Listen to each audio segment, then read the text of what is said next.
Marcus Chen had spent 6 years perfecting his corner of the world. The backyard was his sanctuary, a 15,000-square-foot oasis tucked behind a pristine white vinyl fence that cost more than his first car. There was a saltwater pool with an infinity edge that seemed to dissolve into the California sky, a custom fire pit with Italian marble seating, and at the center of it all, a 12-foot trampoline that had been his indulgence, his guilty pleasure, his way of keeping himself young at 38. He'd bought the house in Laurel Canyon after his divorce finalized, one of those pivotal moments where you either spiral or rebuild. Marcus had chosen to rebuild. He was an architect, naturally obsessive about design and function, and his backyard was his masterpiece. Every plant was native to the region, every stone was laid with precision, every element served a purpose. The trampoline was different, though. It was pure joy. When he bounced on it at night, alone under the stars, he felt like he could touch something he'd lost during the failed marriage. That sense of possibility, of being unmoored from gravity and responsibility, if only for a moment. He'd never intended to have kids. His life was structured, controlled, optimized. A woman came to clean bi-weekly. He meal prepped on Sundays. He went to the same coffee shop at 6:47 a.m. every morning and ordered the same cold brew. Friends said he was boring. An ex had called him pathologically emotionless. Marcus preferred to think of himself as intentional. That changed the day Deborah Mitchell moved in next door. He first saw her in early April, directing movers with the kind of authority usually reserved for military generals. She had the type of blonde hair that required professional maintenance, designer sunglasses that cost more than Marcus's entire shoe collection, and a voice that carried across 3 properties. Her car was a Range Rover, black with custom wheels. Everything about her announced wealth and aggression. Marcus watched from his kitchen window as she supervised every box, every piece of furniture. She had kids. He could see them now, 2 of them, a boy and a girl, maybe 9 and 7. They stood at the property line like soldiers, waiting for orders. "Don't touch anything," she'd snapped at them. "You'll get your clothes dirty, and we have the Hendersons' dinner party tonight." The girl had flinched. The boy had stared at his feet. Marcus had gone back to his coffee and thought nothing more of it. Neighbors were a necessary inconvenience of real estate, nothing more. He was wrong. It started 3 weeks later on a Saturday morning. Marcus was in his home gym, a converted guest house with floor-to-ceiling mirrors and equipment he'd carefully selected. A Peloton, a rowing machine, free weights arranged by size. He was doing pull-ups when he heard it, the unmistakable sound of something landing on his roof with a soft thud. He froze mid-rep, hanging from the bar. Another thud, then childish laughter. His stomach dropped.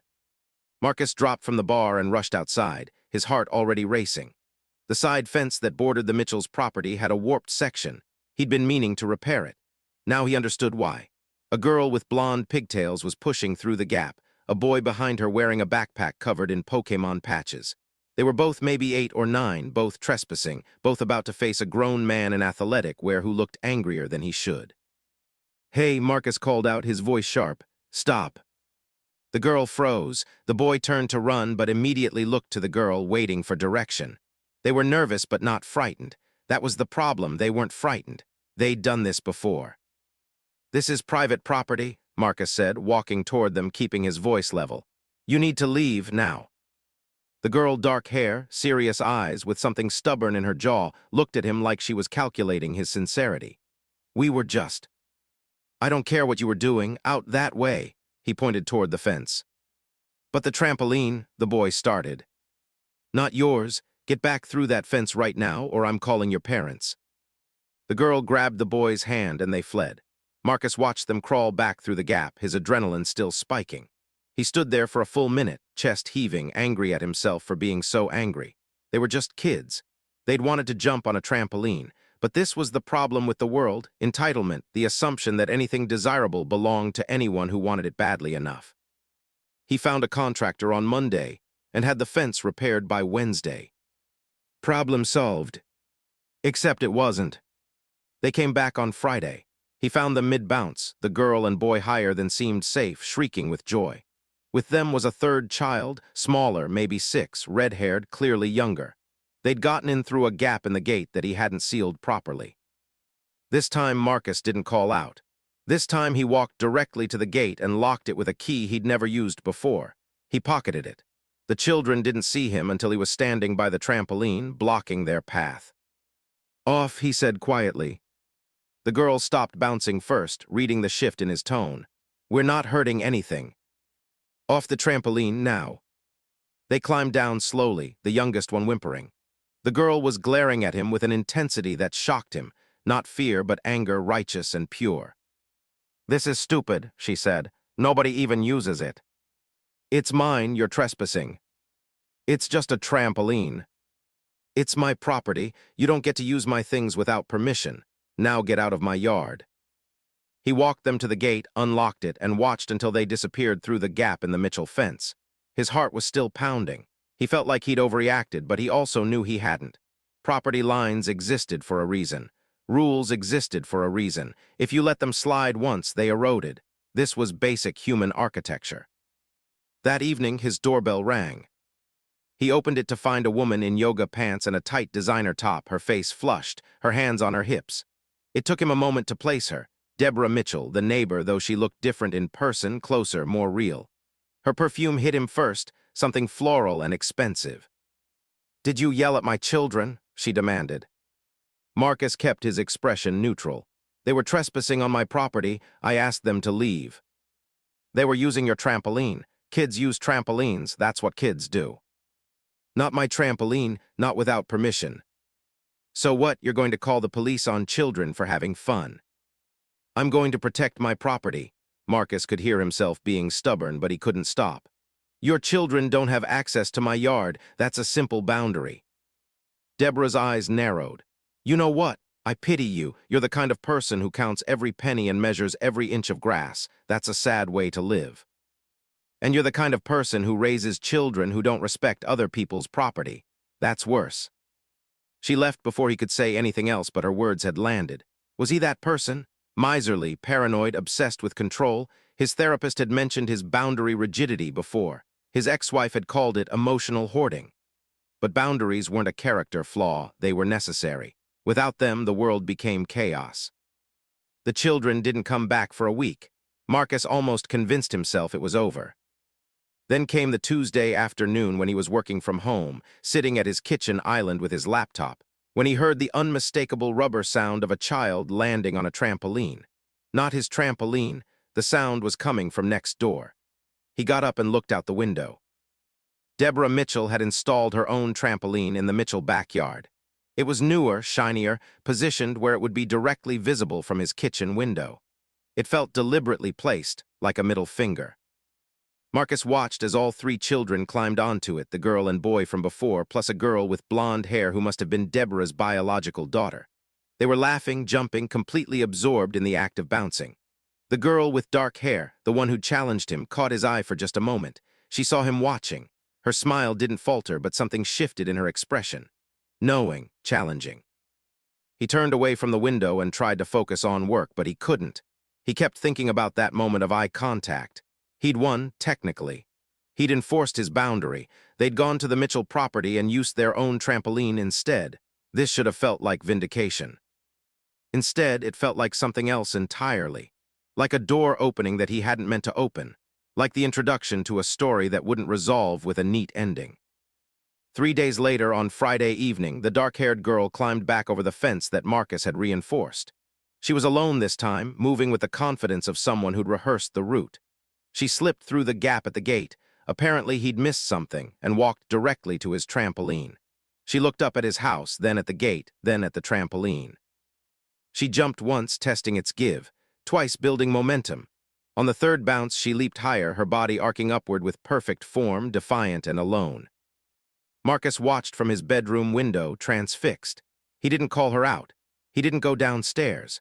He simply watched this child deliberately violate his property in solitude, bouncing on his trampoline while the rest of the world remained oblivious. Something about it felt important. Something about it felt like a pivot point.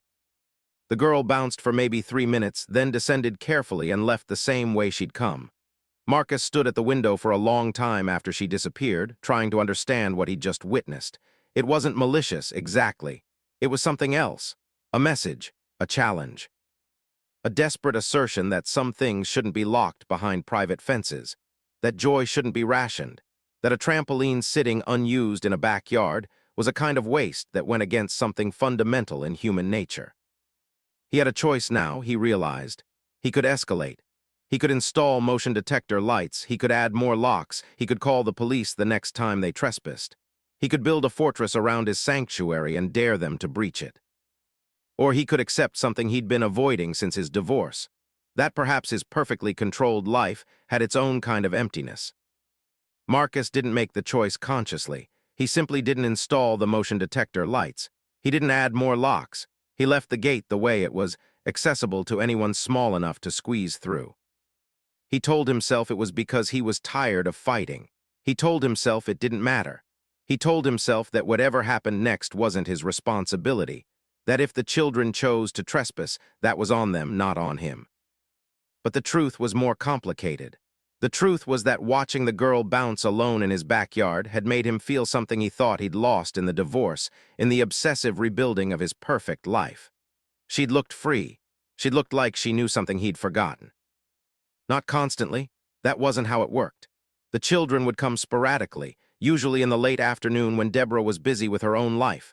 Marcus had learned through neighborhood observation that she frequented Pilates classes on Tuesdays and Thursdays and maintained a standing brunch appointment on Saturdays. They would slip through the gap in the fence with the casual ease of people who'd scouted the route carefully, and they would bounce. Marcus began to track it without meaning to. The dark-haired girl, whose name he learned was Emma, came most often, usually alone. Sometimes she'd bring the boy who went by David and the red-haired younger child, whose name was Sophie. There was also the Mitchell's biological daughter, Chloe, blonde and quieter, who came less frequently and always seemed slightly apologetic about it. He found himself listening for the sound of rubber meeting the trampoline. He found himself glancing out windows at specific times of day, suddenly understanding why his neighbor had positioned her trampoline exactly where it was visible from his kitchen, not as an insult, but as a mirror, a reflection of what she wanted him to see. Marcus didn't stop them. He didn't call the police. He didn't even reinforce the fence. He simply existed in his home, aware of their presence, watching without intervening. It took 3 weeks before the obvious happened. It was a Tuesday afternoon, unseasonably hot for May in Los Angeles. Marcus was in his study, reviewing architectural plans for a commercial project downtown when he heard the sound change. The usual cheerful bouncing was interrupted by a sharp cry, not playful but pained. Then Deborah's voice, shrill and panicked. "Sophie, Sophie, hold still." Marcus was moving before he'd consciously decided to move. He was at his sliding glass door in seconds, then pushing through it into the backyard. The girl on his trampoline, Sophie, the youngest, the red-haired one, was limping around the black mat, holding her ankle, her face contorted with pain. Emma was standing next to her, looking terrified. David had backed away, as if proximity to injury was contagious. "What happened?" Marcus called out, approaching the fence. Emma looked up at him, and he saw the calculation happen in real time. How much trouble were they in? How angry was he? The question hung in her eyes. "She landed wrong," Emma said quietly. "We were just—" "Get her to sit down," Marcus interrupted. "Don't move her ankle." He realized he was still in his house, speaking across the fence, and that made no sense. He unlocked the gate and moved to Sophie, who was crying silently now, that worst kind of crying that means real pain. Her ankle was already swelling, the skin around her lateral malleolus turning an alarming shade of red. "How did it happen?" Marcus asked, kneeling beside her. "She landed weird," David said quickly. "We were doing tricks, she didn't land right." Marcus examined the ankle carefully, running his fingers across the joint. She flinched but didn't pull away. It could be a sprain. It could be something worse.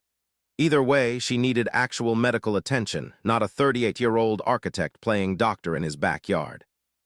"I think we need to call your mother," Marcus said. "No," Sophie's eyes went wide with panic. "Please don't call her, she's going to be so mad. We're not supposed to be here. Your ankle needs to be checked by a doctor. That's more important than not getting in trouble." "Okay, but—" Emma stepped forward, her face serious.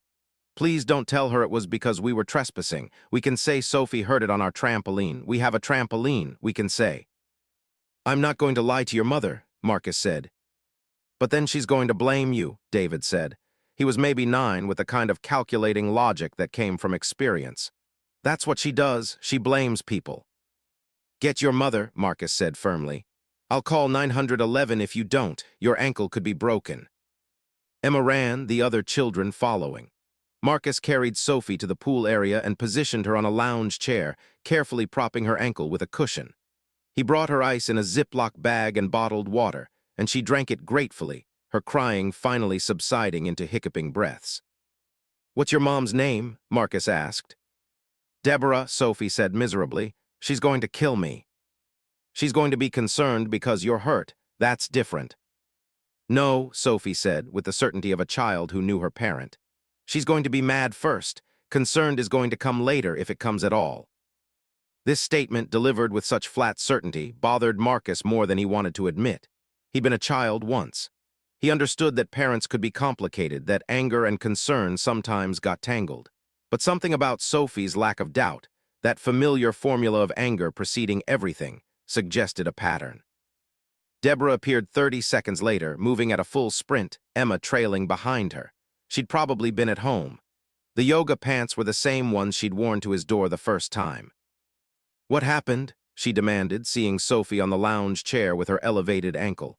Then her gaze snapped to Marcus, and he watched her recalibrate, watched the calculation happen. Did you hurt my daughter? She hurt her ankle on the trampoline, Marcus said calmly. I think it might be broken. I have ice on it, but she needs medical evaluation. What was she doing on your trampoline? Deborah's voice rose, accusatory and loud. Playing, Sophie said softly. Mom, I landed wrong. I didn't ask you. Deborah was moving toward her daughter now, but her next words were directed at Marcus. You let my children play on your trampoline without telling me? What kind of negligent? I didn't let them do anything, Marcus said, keeping his voice level. They came over without permission. When Sophie got hurt, I immediately told Emma to get you. So you've been letting them trespass. I've been aware that they were coming over, Marcus interrupted. I didn't stop them. The silence that followed was enormous. Deborah was staring at him like he'd confessed to something. Emma, standing behind her mother, was staring at her feet. We need to get her to urgent care, Marcus said, because this conversation was becoming unproductive and a child's ankle was swelling. Are you going to take her, or do you want me to call 911? I'll take her, Deborah snapped. She lifted Sophie carefully, supporting her ankle, and started to walk away. Then she turned back. And your trampoline is gone. I'll be filing a claim with your homeowner's insurance for her medical care. Fine, Marcus said, because what else could he say? After they left, he sat on the edge of his pool and tried to understand how 6 weeks of boundary setting had ended with him allowing children to trespass, one of them sustaining an injury, and him becoming the liable party in a potential lawsuit. The answer came easily. He'd wanted to feel less alone. He'd wanted to matter to someone. He'd wanted to believe that his carefully constructed walls could be permeable, that letting the world in wouldn't destroy the world he'd built. He'd been wrong. Marcus spent the evening researching personal liability insurance and searching for the legal definition of negligent supervision. He found numerous articles about homeowners sued for injuries that occurred on their property when trespassers were involved. The cases were complicated, fact-dependent, and universally expensive to defend. Even if he won, the legal fees alone would decimate his emergency fund. He didn't sleep that night. By morning, he'd decided. The trampoline had to go. It was the fastest, cleanest solution. Remove the attractive nuisance and the liability disappeared. He called a removal service and paid an extra $500 to have it taken away same day. The trampoline was gone by 2 p.m. Marcus expected to feel relieved. He didn't. He felt something closer to grief, which was absurd. It was a machine for bouncing. It was an indulgence he shouldn't have purchased in the first place. It was just a thing. But it was also the last piece of his post-divorce life that felt like genuine joy. And now it was gone, loaded onto a truck, destined for someone else's backyard. That evening around 6 p.m., Emma appeared at his gate. She was alone, and she saw immediately what had happened. The empty space where the trampoline had been, the circle of compressed grass, the impression of where his joy had been. She didn't say anything. She just stared at the empty space, and her face did something that would haunt Marcus for months. It crumpled. Not dramatically, not theatrically, but with the complete devastation of a child who'd believed something was possible and had just watched it become impossible. Marcus walked over to the gate. "Your mother was right," he said, not sure why he was explaining himself to a 9-year-old. "I shouldn't have let you use it. It was unsafe. This is better." Emma looked at him for a long moment. Then she turned and walked away without responding. The next morning, Marcus's doorbell rang at 9 a.m. He opened it to find Deborah, still in athletic wear, her face set in the expression of someone about to execute a plan. "I filed a claim with your insurance company," she said without preamble. "Sophie has a severely sprained ankle and possibly a hairline fracture. Physical therapy is going to be $3,000. I'm claiming the full amount." "I don't think your insurance will cover it," Marcus heard himself say. "You can't claim damages from someone for an injury that occurred because your child was trespassing." "Actually, I can. Once you allowed the children access to your property, you accepted liability." "I didn't allow anything. They snuck into." "Your own neighbor saw them using your trampoline in broad daylight. You never told anyone to leave. You never posted warning signs. You never installed locks. A reasonable person would assume you were permitting access, and a reasonable child would assume the property was safe.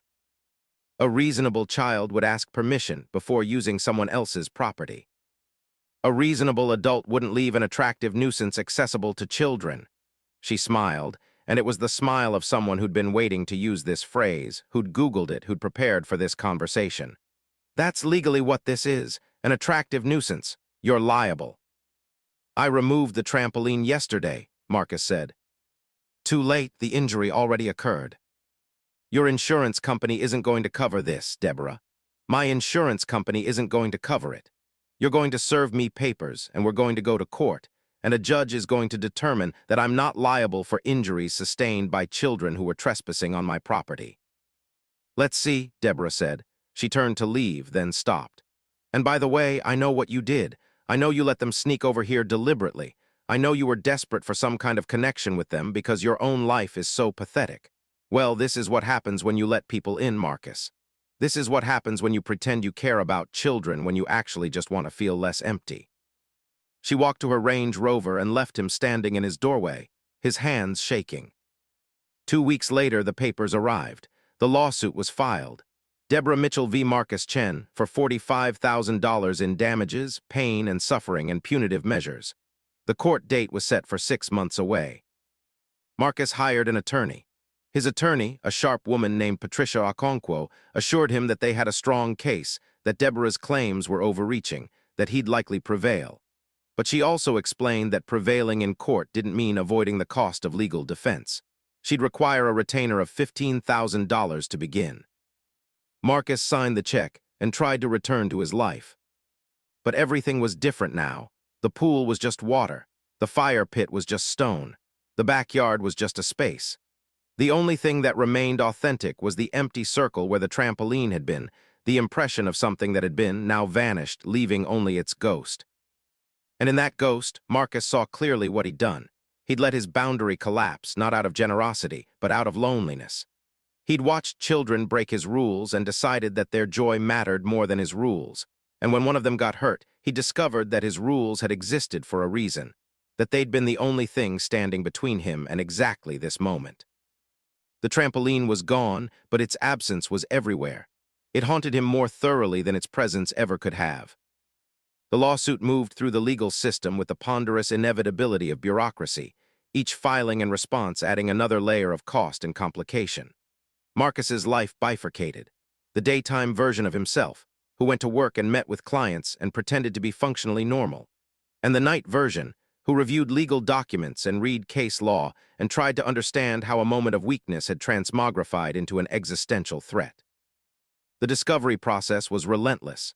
Patricia demanded everything: the removal receipt for the trampoline, Marcus's credit card statements showing the purchase, his calendar for the weeks of the incident, photographs of his backyard taken from every angle. She wanted to understand the timeline, to nail down exactly when he'd been aware of the trespassing and how aware he'd been. But discovery cuts both ways, and when Deborah's attorney sent over her materials, Marcus began to see the story from a completely different angle. There were photographs of Sophie in the emergency room, her ankle wrapped in medical tape, her face brave and pained. There was a medical report detailing the specificity of the injury. A grade II ankle sprain with a hairline fracture on the lateral malleolus that would require 6 weeks in a walking boot and another 4 weeks of physical therapy.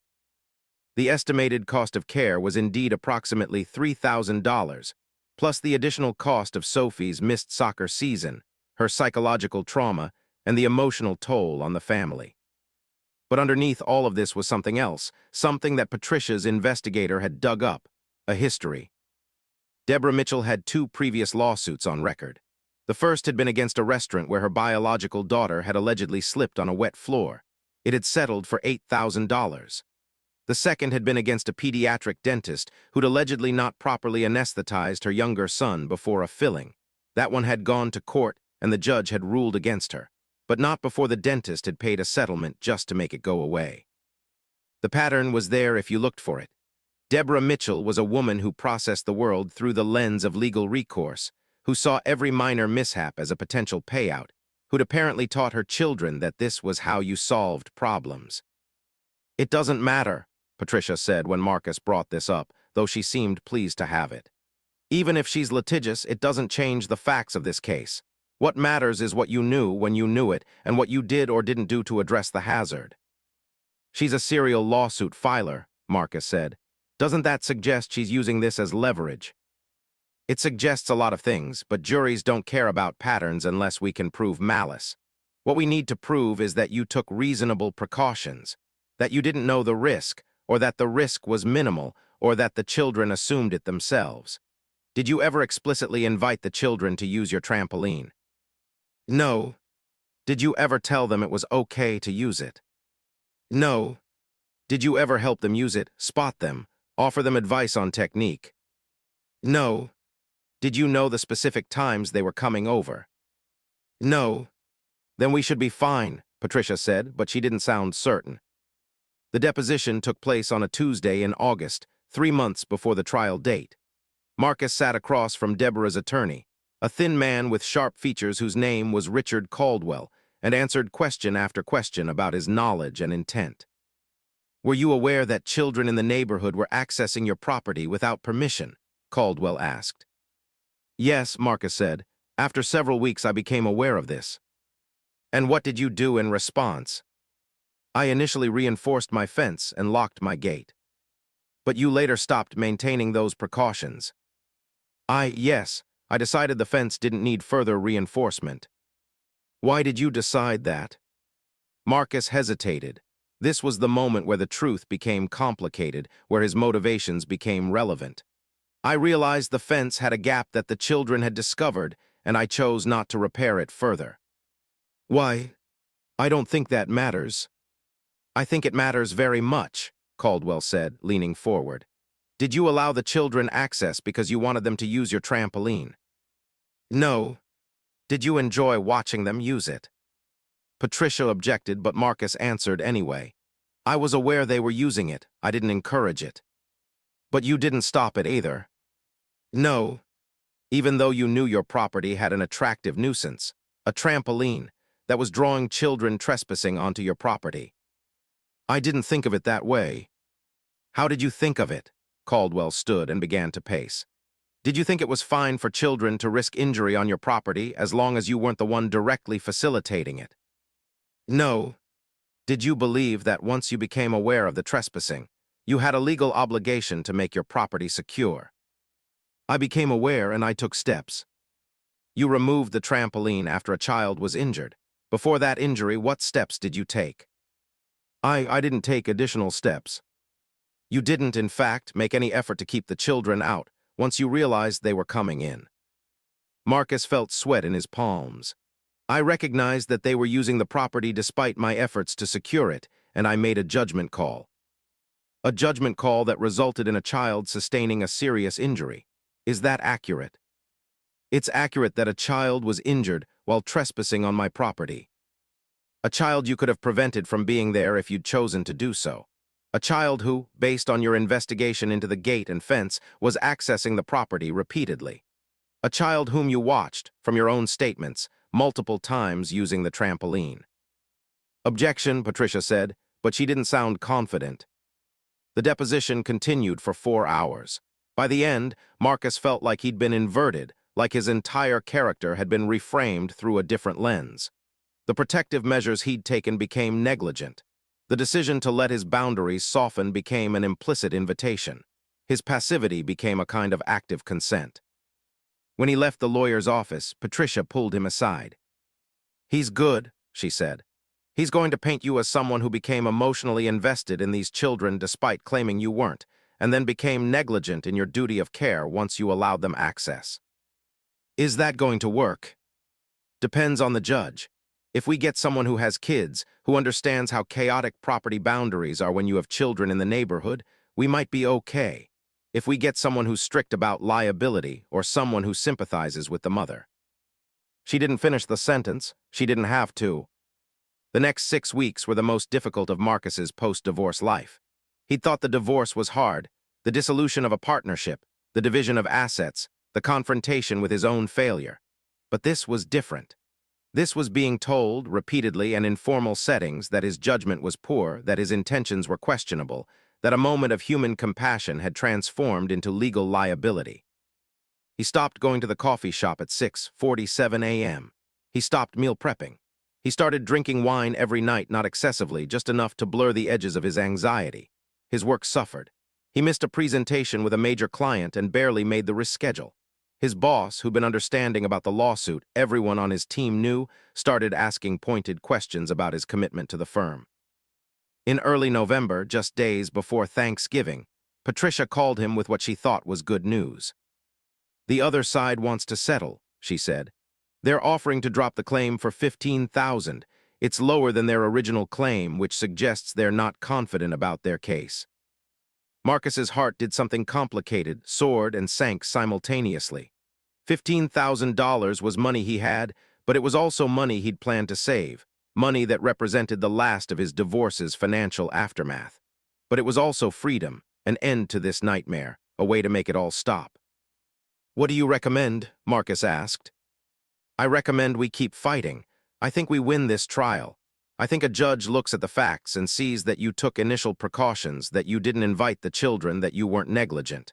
I think we walk away owing nothing." "What are the odds?" 70-30, 70 in your favor, but 30 is not nothing. Marcus did the math. 70% chance he didn't pay anything. 30% chance he paid not just the original $15,000, but potentially the full amount plus legal fees. The risk calculation was terrifying. "Let me think about it," he said. That night he stood in his backyard, empty now, just grass and pool and a space where something used to be. He thought about Emma, the dark-haired girl who'd looked at him with such devastation when she saw the trampoline was gone. He thought about Sophie, her ankle wrapped, her confidence shattered. He thought about David and Chloe and the way children operated in the gaps of adult negligence and adult intention. He thought about Deborah, who'd probably believed on some level that she had a legitimate claim, that this was justice, that her daughter's injury deserved compensation. He thought about himself, and he didn't like what he saw, a man so desperate to feel less alone that he'd let someone else's children risk injury on his property, and then been surprised when injury had occurred. The next morning he called Patricia and told her to accept the settlement. "You're making a mistake," she said. "Maybe," Marcus replied, "but it's my mistake to make." He signed the papers 2 days before Thanksgiving. By the time the holiday arrived, the lawsuit was over. The money was transferred. The legal fees were paid. Marcus Chen was free from his own negligence, from the slow grinding of legal process, from the narrative that had been constructed around his character. But he wasn't free from the cost, which wasn't just financial. Because the story everyone believed wasn't the truth, and it wasn't a lie. It was a narrative, carefully constructed through discovery and depositions, and the strategic framing of fact and motive. In that narrative, Marcus was a lonely man who'd allowed his judgment to become compromised. He was a man who'd chosen vulnerability and paid for it. He was a cautionary tale about the dangers of letting your boundaries erode. The holidays that year were a study in isolation. Marcus declined his firm's annual party. He ignored calls from his ex-wife, who'd somehow heard about the settlement and wanted to discuss the implications for his financial stability. He didn't reach out to friends. Instead, he spent December and January in a kind of emotional hibernation, showing up to work, completing his projects, and then returning to his house to exist in the carefully controlled silence he'd spent 6 years perfecting. The backyard remained empty. He never filled it. He never bought new furniture or new plants or new anything. The pool went uncleaned until it developed a slight algae bloom that turned the water an unpleasant shade of green. The fire pit accumulated rainwater and became a kind of reflecting pool. The space transformed from sanctuary to monument to his own failure. It was during this period, in late January, that he began to notice the change in the neighborhood. The Mitchells had apparently decided the weather was favorable for yard work. Deborah's contractor had installed a massive fence extension, not on her property, but on the property line, creating what looked like a statement. It blocked the direct sightline from Marcus's bedroom to the Mitchell backyard. He couldn't see the expensive landscaping she'd added, couldn't see the new pergola, couldn't see the Mitchell children playing on their trampoline anymore.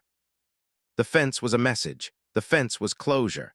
The fence was Deborah's way of saying, we won and now we're moving on and you're no longer worth looking at. Marcus should have been relieved. He wasn't. He was fascinated by the fence, by its specificity, by its aggressiveness, by the way it so obviously was constructed to deny him something. Every morning he'd look at it, and his stomach would tighten with something between resentment and understanding. This was what boundary making looked like from the outside. This was what it felt like to be the person being shut out rather than the person doing the shutting. Then in mid-February, his doorbell rang. When he opened it, he found Emma standing on his porch, looking older than she had 6 months earlier, harder, more serious, with something sad in her eyes that children shouldn't have to carry. "Can I talk to you?" she asked. Marcus looked at her for a long moment.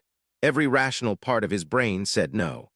Every part of him that had learned the hard way about boundaries and consequences said to close the door. But the part of him that had watched her bounce alone on his trampoline, that had seen her face collapse when she realized it was gone, that part said yes. "Come in," he said. She sat on his couch with the formality of someone entering a space she shouldn't be in, her hands folded in her lap. She was wearing a school uniform, a private school, Marcus guessed, probably from the expensive part of the neighborhood. "My mom doesn't know I'm here," Emma said without preamble. "She thinks I'm at Sophie's house. I have maybe 20 minutes. What did you need to say?" Emma was quiet for a long moment. "I wanted to apologize." Marcus didn't know what to do with this. "You don't need to apologize. You were a child trespassing. That's not your fault." "I knew I wasn't supposed to be there. I knew the rules. I just wanted to." She trailed off, looking for words that seemed to exist in some territory she couldn't quite reach. "Everyone was happy on your trampoline. That's what I remember. We were all happy. And my mom was always so angry, and my dad was never home, and your trampoline was the only place where everything felt okay for a while." The sentence hung in the air between them like smoke.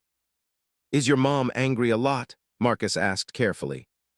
"All the time, at us, at herself, at other people. She's angry at you. She's always talking about how stupid you were to let us on your property, how pathetic your life must be. But I knew why you did it. You were lonely. And you were nice about it, even when you were angry. You never hurt us. You were just sad." Marcus felt something in his chest twist. This child, this 9-year-old girl, had read him more clearly than his therapist ever had, and she'd done it without any formal training, just through the simple act of observing him repeatedly. "Your mother sued me," Marcus said, not sure why he was saying it, aware that it might frighten Emma away. "I know, she won. I heard her tell someone on the phone." Emma looked at him directly. "Did you have to pay a lot of money?" "Some, yes." "I'm sorry, that's not fair." "No," Marcus agreed. "It's not, but that's not your responsibility." "It kind of is, though, because I was the one who kept coming back. I was the one who told David and Sophie about your trampoline. I was the one who made it into a thing. You were a child who wanted to have fun. That's not a crime. But it cost you money, and you had to take down the trampoline. And now—" Emma gestured vaguely at his house, somehow conveying all of the isolation and emptiness she'd detected in the 6 months since she'd been here. "Now you're just sad all the time." Marcus didn't argue. He couldn't. "What's your home situation like?" he asked instead. "Your mother, your father, are they still married?" "They're divorced. Dad lives in San Francisco. He gets us every other weekend, but he's usually on his phone the whole time. Mom has full custody, and she's always either working or angry about money or both. Emma pulled her knees up to her chest, making herself smaller. My therapist says I have enmeshment issues because I care too much about whether she's happy, but she's my mom, so I have to care. You don't have to care, Marcus said. That's not your job. But if I don't, she gets worse. If I just let her be angry, it spreads. She gets angrier at me, and then I'm living with that every day. This was the kind of thing children learned. How to navigate the emotional landscape of their parents' unhappiness. How to become barometers for other people's feelings. How to sacrifice their own emotional weather in service of managing someone else's storm. I think, Marcus said carefully, that your mother is angry about things that have nothing to do with you. And I think you've learned to take responsibility for her feelings because she's taught you to. But that's not healthy. That's not how it's supposed to work. I know, Emma said, but knowing doesn't stop it.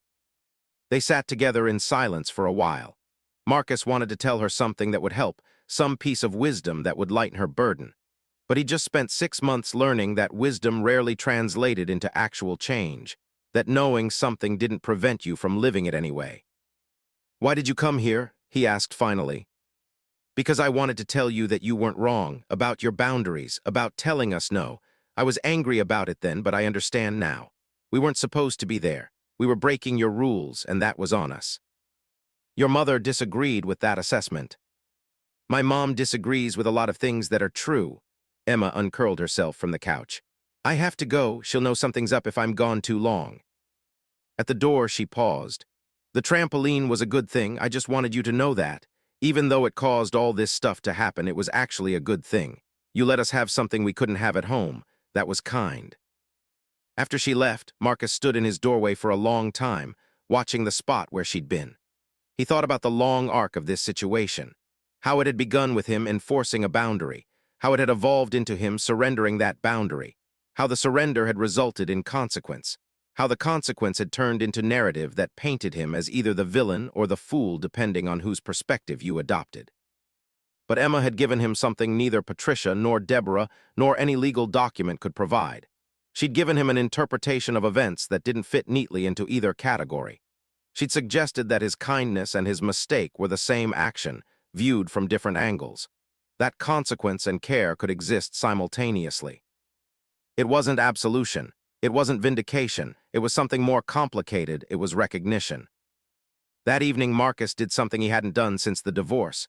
He pulled out old photographs and looked at pictures of himself before he'd gotten married, before he'd learned that careful control could end in dissolution. In those photos, he was younger, less polished, but something in his face was more genuine.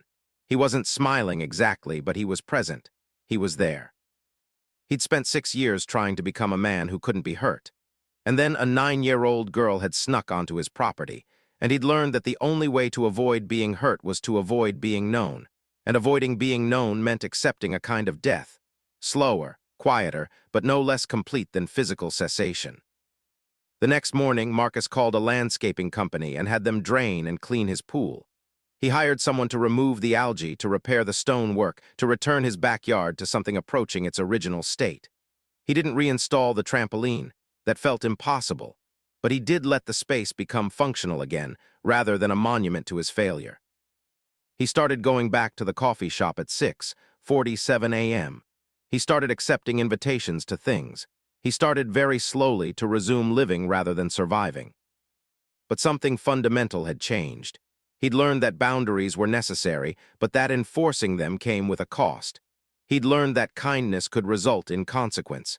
He'd learned that trying to be impenetrable to hurt was itself a kind of hurt. And most importantly, he'd learned that the story you told about what had happened was just as important as the events themselves. That narrative could transform an accident into an injustice, or an injustice into a learning experience, depending on who was doing the telling. The question that haunted him, as March turned to April and spring bloomed in the canyon, was whether Emma's narrative was true, or whether he was simply desperate enough to believe it. His name was Lawrence Mitchell, and he appeared at Marcus's door on a Saturday morning in mid-April carrying a bag from a local bakery and an expression of profound embarrassment. "I don't expect you to welcome me," he said immediately. "I'm not here to make excuses for my ex-wife or to reopen anything. I'm here to give you some information." Marcus let him in because refusing would have been rude, and Marcus had learned that his need for certainty could often be satisfied by simply listening to what other people had to say. Lawrence was a software engineer, lean and tired-looking, with the physical signs of someone who spent most of his time in front of a computer. He accepted coffee and sat on the same couch where Emma had sat weeks earlier. "I don't know how much Emma told you," Lawrence began, "but Deborah and I have a complicated relationship. We have joint custody of Chloe and Sophie, and I pay significant child support, which she claims is never enough. We've been divorced for 7 years, and I'm telling you this because I think you should understand what's happened here from a slightly different perspective." "I'm listening," Marcus said. "Deborah settles lawsuits. It's what she does. She sees an opportunity, she escalates it, she threatens the other party with legal action, and 9 times out of 10, people settle rather than fight. She's gotten approximately $23,000 in settlements in the past 5 years from various claims. She's admitted to me during a heated argument about child support that she sees these settlements as supplements to her income. That this is how she bridges the gap between what she receives and what she believes she's entitled to." Marcus felt something cold move through his chest. "She planned this." "I don't think she planned for Sophie to get hurt," Lawrence said carefully. "But I do think once Sophie got hurt, she saw an opportunity and she took it.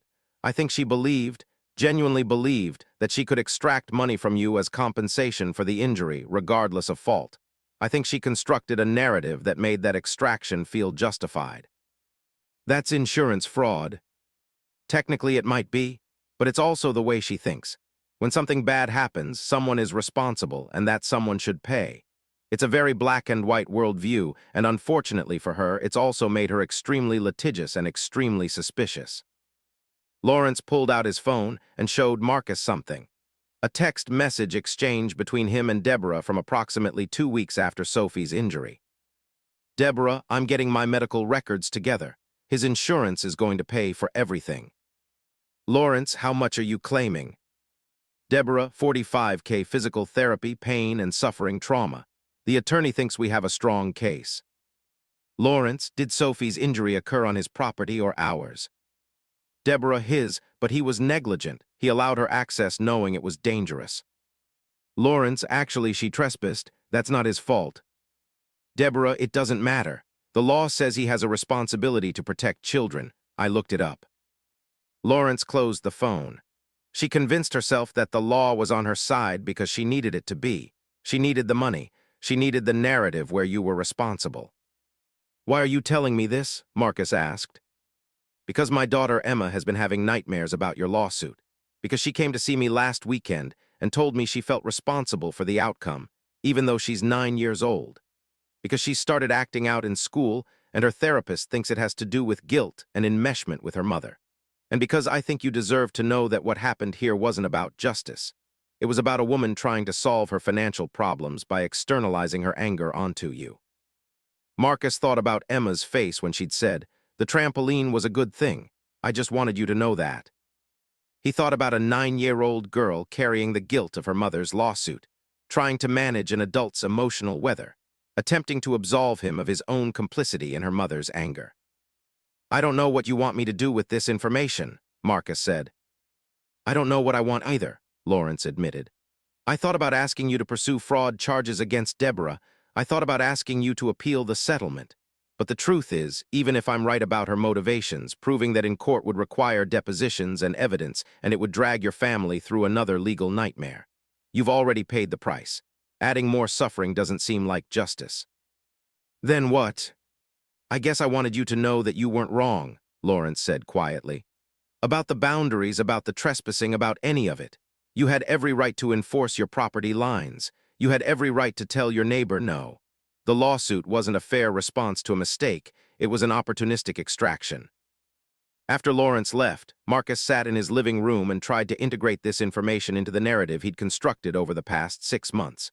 He'd been trying to find meaning in his mistake, trying to believe that consequence had been warranted, that he'd learned something from his own negligence. But if Lawrence was right, then the entire mechanism of consequence had been fraudulent. The lawsuit hadn't been about justice at all. It had been about money and manipulation. and a woman convincing herself that her own financial desperation justified taking advantage of another person's moment of weakness. The problem was, knowing this didn't make anything better. It didn't return his $15,000. It didn't return his trampoline or his peace of mind. It didn't undo the 6 months of anxiety and legal fees and the slow erosion of his trust in his own judgment. In fact, it made things worse in a different way, because now Marcus understood that he'd been a victim not just of his own mistake, but of someone else's predatory behavior. He'd let his boundaries down out of loneliness, and someone who was skilled at boundary violation had taken advantage of that. The story he'd been telling himself, that this was a learning experience, that he'd learned important lessons about vulnerability and consequence, was built on a false foundation. He called Patricia Okonkwo and told her what Lawrence had said. "It doesn't change anything about the settlement," Patricia said, though she sounded troubled. "You already accepted it. The case is closed." "What if I could prove it was fraud?" "You could potentially void the settlement and go after her for fraudulent claims. But Marcus, do you really want to go back into litigation with this woman? Do you really want to spend another 6 months in depositions and discovery, trying to prove that her motivation was fraudulent rather than legitimate?" "No," Marcus said, "I don't." "Then I'd recommend you let it go. You paid the price, she got the money, you both move on." But moving on felt impossible. Marcus spent the next weeks in a state of simmering anger that was different from the anxiety he'd felt before. This wasn't the anxiety of not knowing what would happen. This was the anger of understanding exactly what had happened and feeling helpless to do anything about it. He began researching harassment laws. He began thinking about confronting Deborah directly. He began imagining scenarios where he regained some kind of power in this situation, where the dynamic inverted and he became the one extracting something from her. It was a Saturday evening when he realized that this path was leading him somewhere terrible.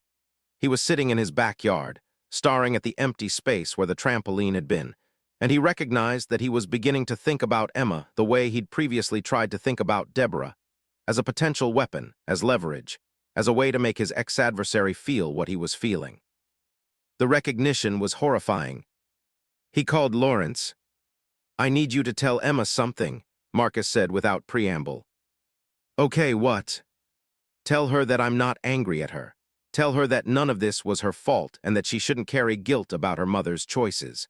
Tell her that she was right. The trampoline was a good thing, and what happened after wasn't her responsibility." "I will," Lawrence said, "but why are you telling me this now?"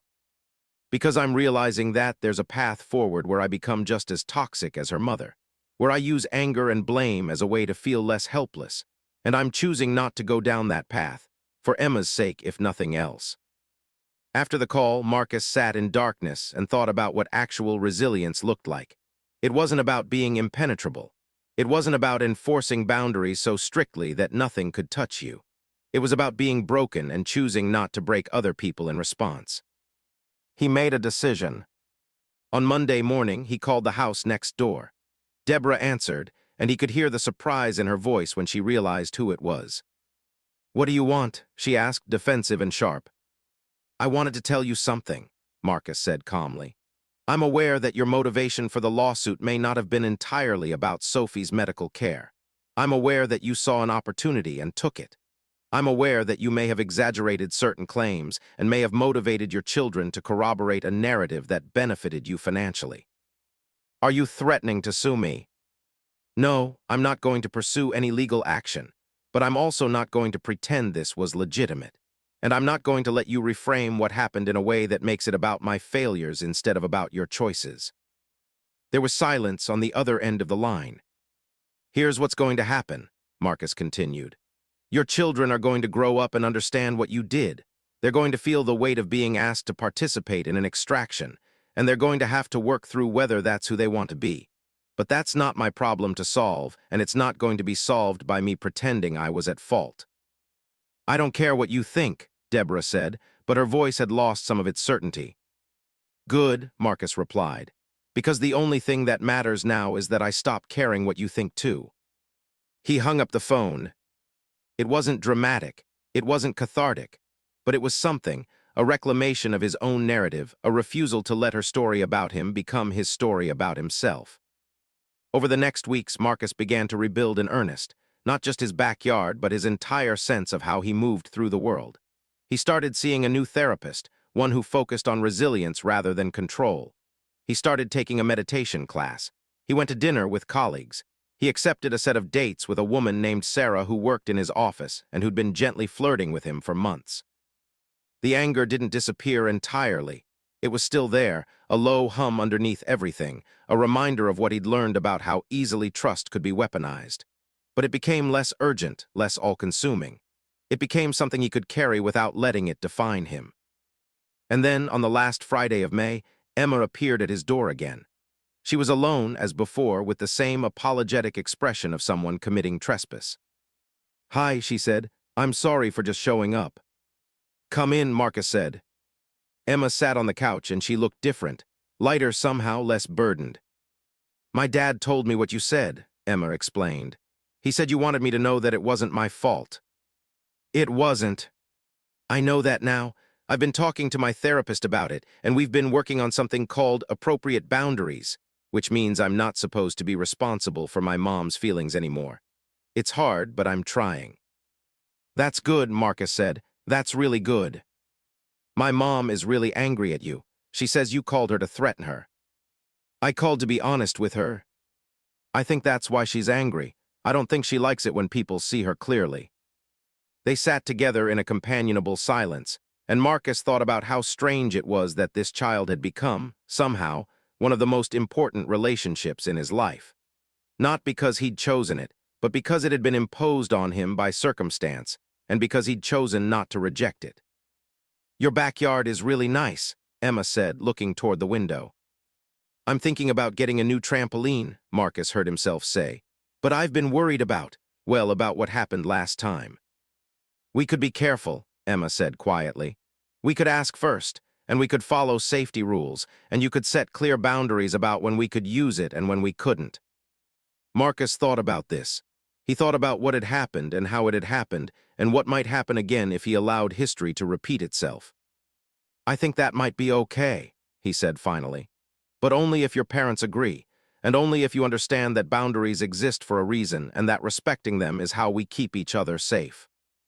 "I understand," Emma said. "And I think my dad would agree. My mom probably won't, but I don't think that matters anymore." The new trampoline arrived on a Tuesday in June, exactly 1 year after the day Emma had first snuck into his backyard. Marcus made it a negotiation rather than a gift. He helped Emma and David obtain written permission from both of their parents. He established specific usage hours, weekday afternoons and Saturday mornings, and he installed a sturdy fence gate that could be locked, creating a specific access point rather than relying on gaps and breaches. Lawrence was enthusiastic. He helped Marcus install new signage that clearly marked the property line and posted a simple rule sheet. "Use with permission, respect the equipment, follow safety guidelines, and understand that injuries are the bouncer's responsibility, not the property owner's." Deborah ignored all communication about the arrangement and instead installed her own set of "no trespassing" signs along her property line, as if proximity to Marcus's trampoline could somehow contaminate her own space. But her children didn't stop coming. If anything, the formality of the arrangement, the explicit permission, the stated rules, the clear boundaries, made it feel more legitimate. Emma, David, and Sophie all appeared on the Saturday morning that Marcus set as the official opening day, along with a few other neighborhood children who'd apparently heard about the opportunity. Marcus made sandwiches. He set up shade.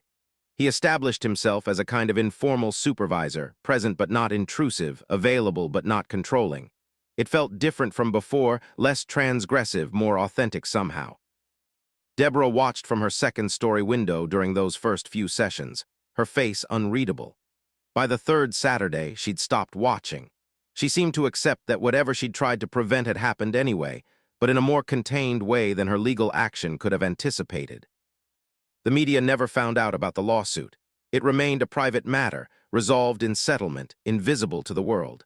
Marcus kept his professional reputation intact, and his clients never knew about his moment of boundary collapse. But he knew, and that knowledge changed him in ways that became clear only in hindsight. He was different with Sarah, the woman from his office. He was honest about his boundaries from the beginning, which meant both stating them clearly and being willing to examine them when she questioned them. He was kind but not boundaryless. He was vulnerable but not self-destructive. By August, they were serious enough that Sarah spent weekends at his house. She laughed at the elaborate safety systems Marcus had installed around the trampoline.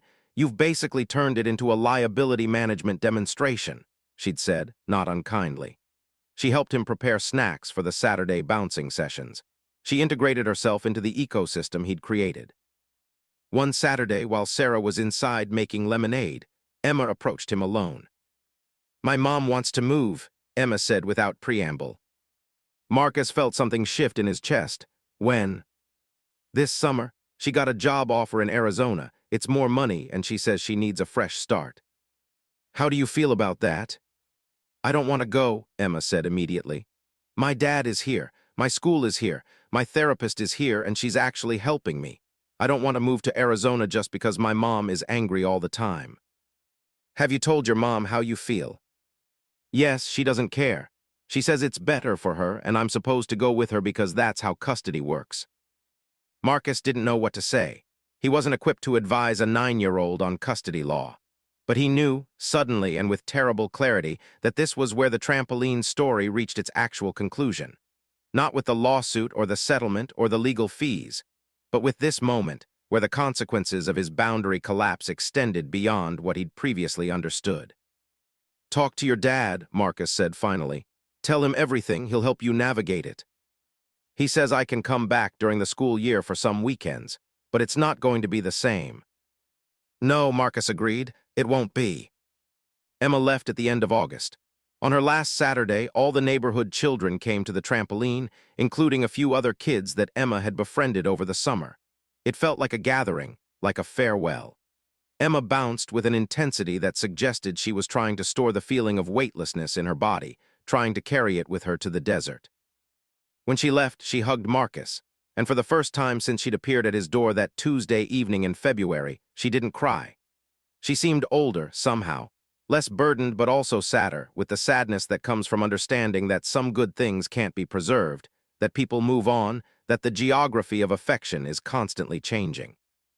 "Thank you for the trampoline," she said.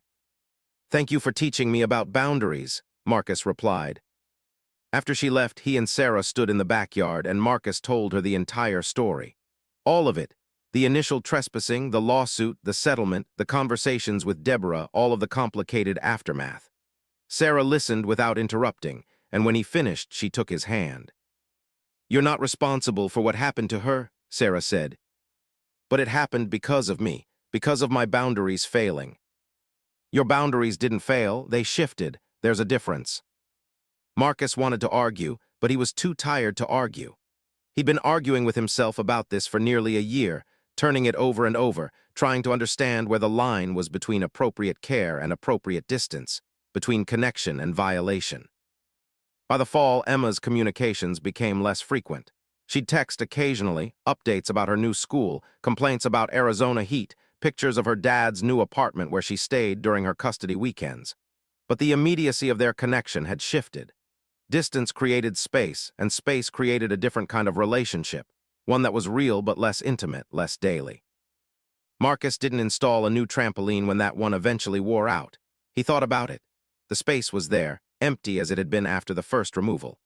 But he realized that the trampoline had never really been about the object itself.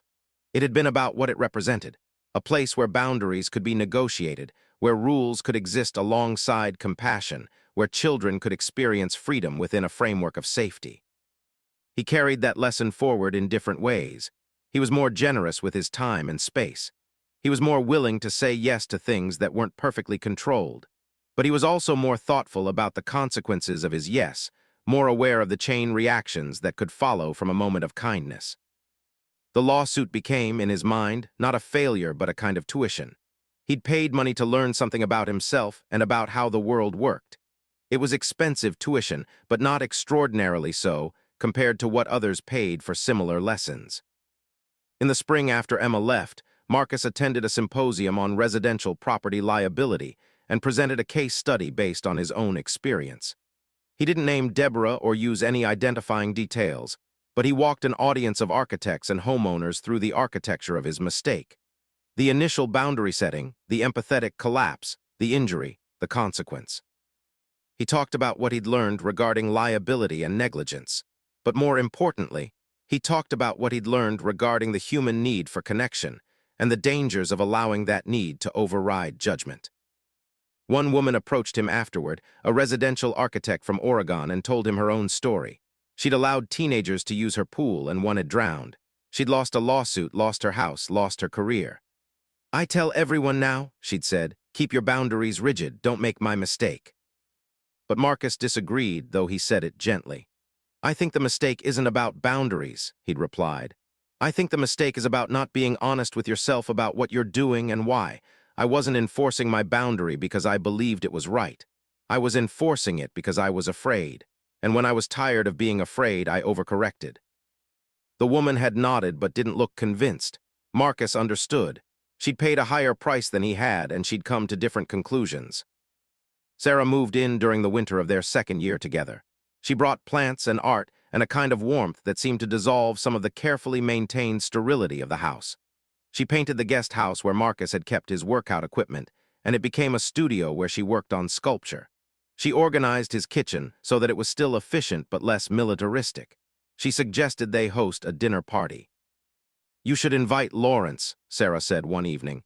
"And maybe the other kids. Emma could come back for her birthday or something." "That might be complicated," Marcus said. "Everything's complicated," Sarah replied. "But complicated doesn't mean it shouldn't happen." They hosted Emma for her birthday in March, 6 months into her time in Arizona. Lawrence came too, and Sarah cooked, and they sat in Marcus's backyard, the same backyard where all of this had begun, and Emma told them about her new school and her new friends and the scorpions that occasionally appeared in the house. She was different, more confident, less burdened, but also less present somehow, as if Arizona had claimed part of her and Lowe's angels could no longer fully access it. She was becoming someone who belonged to multiple places, which meant she couldn't fully belong to any of them. "Do you miss the trampoline?" Sarah asked. "Every day," Emma said. But she was smiling when she said it, and there was something bittersweet in her voice that suggested she understood that missing things was sometimes the price of having known them. By the second anniversary of the lawsuit settlement, Marcus had mostly stopped thinking about Deborah Mitchell.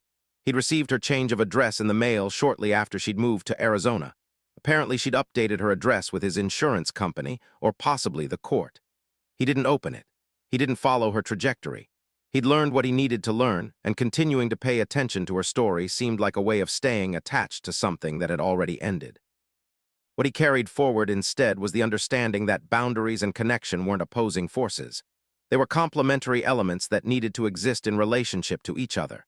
A boundary without connection was just isolation. A connection without boundaries was just chaos. The skill was in holding them together, in being clear about your rules while remaining open to negotiation, in being protective of your space while welcoming others into it. He'd learned this through consequence and loss, through legal action and financial penalty, through the slow erosion of certainty and the painstaking reconstruction of something more nuanced than what he'd started with. One evening in May, exactly 2 years after the lawsuit had settled, Marcus stood in his backyard with Sarah and looked at the space where the trampoline had been. It was just grass now, well-maintained, green, empty. Sarah had suggested they plant a small garden there, something that would require maintenance and create beauty without creating liability. "I was thinking about Emma today," Marcus said. "I wonder who she's becoming in Arizona." "Someone who learned something important from a man who was brave enough to let his boundaries be challenged," Sarah replied, "even when it was terrifying." "I don't know if I'd call it brave." "What would you call it?" Marcus thought about this. He thought about the girl who'd bounced alone on his trampoline in defiance of his rules. He thought about the lawsuit that had followed. He thought about the long process of understanding that he'd been both victim and perpetrator, both right and wrong, both protected and damaged. "Human," he said finally. "I'd call it human." Sarah took his hand, and they stood together in the quiet of a California evening, in a backyard that had been a battleground, and then a sanctuary, and then something in between. A space where the architecture of trust had been tested and damaged and painstakingly rebuilt into something more honest. And somewhere in Arizona, a girl named Emma was growing up, carrying the knowledge that boundaries existed, that consequences were real, that people could fail you and disappoint you and still matter. She was learning, as Marcus had learned, that the most important things in life were the ones that complicated our understanding of what was right and what was wrong. The trampoline was gone. The lawsuit was resolved. The people involved had moved on, altered by what had happened, carrying it forward into their separate futures. But the story remained, not as justice, not as consequence, not as any neat moral, but as a testament to how fragile the boundaries between us really were, and how much courage it took to maintain them while remaining open to the people they were meant to protect. 3 years had passed since the lawsuit settled, and Marcus Chen had come to a place of peace that he never could have imagined in those dark months of discovery and deposition. He and Sarah were married in a small ceremony in the backyard, not in the spot where the trampoline had been, but in the renovated area where Sarah's garden sculptures now stood, transforming the empty space into something new and purposeful. Lawrence came with Emma, now 12 years old and impossibly poised, with a clarity in her eyes that spoke of wisdom earned too young.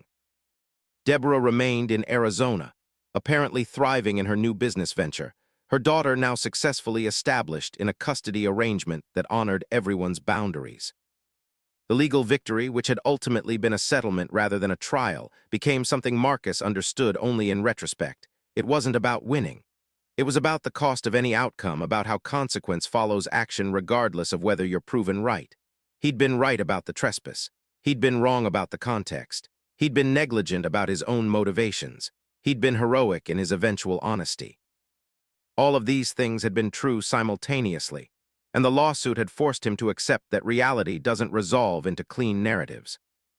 In his professional life, Marcus became known for his thoughtful approach to residential design, spaces that were secure but welcoming, that had clear boundaries but remained accessible, that protected privacy without demanding isolation. His firm's work took on a distinctly philosophical bent that attracted clients who wanted homes that reflected complexity rather than control. Emma, visiting during one spring break, asked if she could see the trampoline. "There isn't one anymore," Marcus explained. "I realized that having one would be complicated." "Because of what happened," Emma said. "It wasn't a question." "Because of what happened," Marcus confirmed. "But also because having one seemed like a way of not moving forward. I needed to let that go." Emma nodded with the kind of understanding that made Marcus realize how much she'd grown, how the trauma of her mother's lawsuit and their family dissolution had accelerated her emotional maturation. "I'm glad you kept the lessons, though," Emma said, "even if you didn't keep the trampoline." "What lessons are those?" "That rules exist for a reason, but they can be bent. That people can get hurt and it's not always your fault. That sometimes you have to choose between being right and being kind, and sometimes those things aren't the same." Later that evening, as Sarah prepared dinner and Emma did homework in the kitchen, Marcus stood alone in his backyard and understood, finally, that this was the real settlement. Not the money that had been paid or the legal precedent that had been set, but the slow internal reconciliation of his various selves. The man who enforced boundaries and the man who was lonely, the architect who controlled environments and the human who needed connection, the victim of manipulation and the participant in his own vulnerability. He thought about that first night when he'd watched Emma bounce alone on his trampoline, seen her rebellion and her desperation, and her need for a place where the rules of her difficult household didn't apply. He thought about how his boundary collapse had been both failure and gift. Failure because it created consequence, gift because it created connection. He thought about how she'd carried that experience forward, how it had shaped her understanding of risk and trust, and the way people moved through each other's lives. The trampoline was gone. The lawsuit was resolved. The people involved had moved on. But the architecture of that moment, the scaffold of choice and consequence and complication, remained invisible but present, the foundation of everything he'd become after learning that the world was far too complex for his initial framework of control and distance. Marcus smiled at the empty space where the trampoline had been, and he understood, with the kind of deep certainty that comes only from having been broken and painstakingly repaired, that this emptiness was also its own kind of fullness. It contained everything that had happened, everything he'd learned, everyone he'd connected with through the simple act of letting his boundaries become negotiable.